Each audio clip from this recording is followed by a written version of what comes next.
Runtuhnya Pajajaran. Akhir kejayaan Kerajaan Sunda di Jawa. Kerajaan Pajajaran, atau yang juga dikenal sebagai Kerajaan Sunda, merupakan salah satu kerajaan besar yang pernah berjaya di tanah Jawa bagian barat. Berdiri pada abad ke-14, Pajajaran dikenal sebagai pusat peradaban Sunda yang berakar kuat pada budaya agraris dan perdagangan. Namun, seperti banyak kerajaan besar lainnya di Nusantara, Pajajaran tidak mampu bertahan menghadapi berbagai tantangan, baik dari luar maupun dalam. Runtuhnya Pajajaran pada abad ke-16 menandai akhir dari kejayaan budaya Sunda sebagai kekuatan politik yang mandiri di Jawa Barat.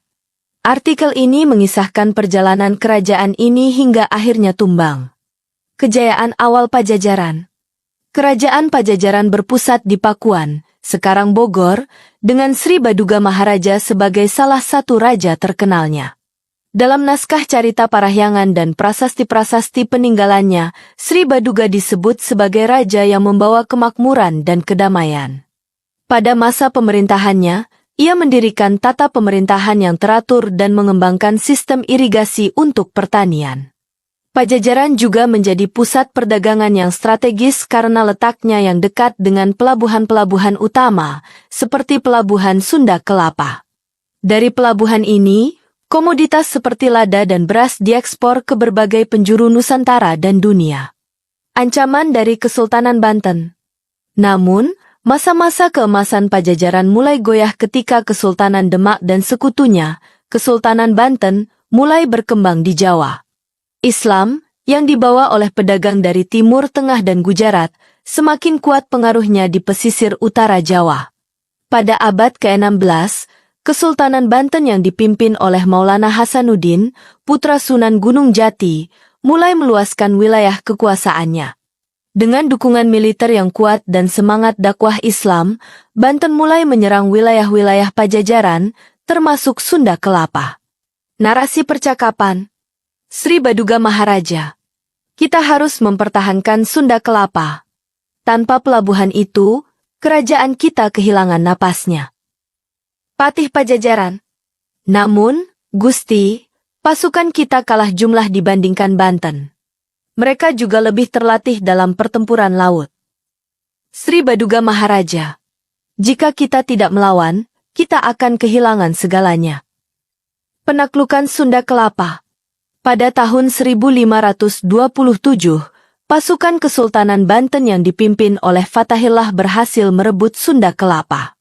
Peristiwa ini menjadi pukulan besar bagi Pajajaran karena Sunda Kelapa adalah pelabuhan utama yang menjadi sumber ekonomi kerajaan. Setelah direbut, nama Sunda Kelapa diubah menjadi Jayakarta, yang berarti kota kemenangan. Runtuhnya Pajajaran.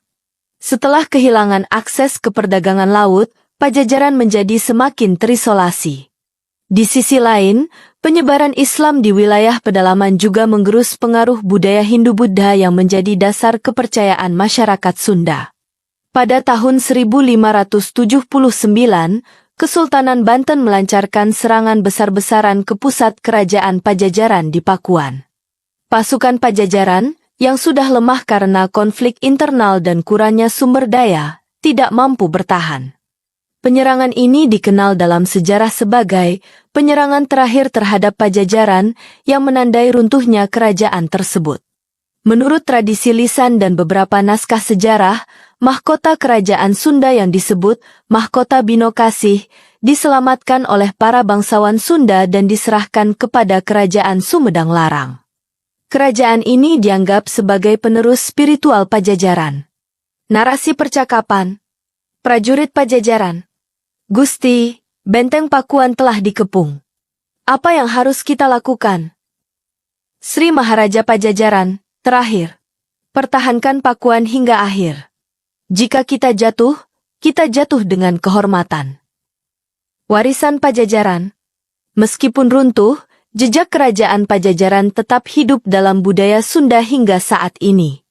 Banyak tradisi Sunda, seperti kesenian, tata krama, dan sistem hukum adat, berasal dari masa kejayaan kerajaan ini. Situs-situs arkeologi, seperti prasasti batu tulis di Bogor, menjadi saksi bisu dari kejayaan Pajajaran.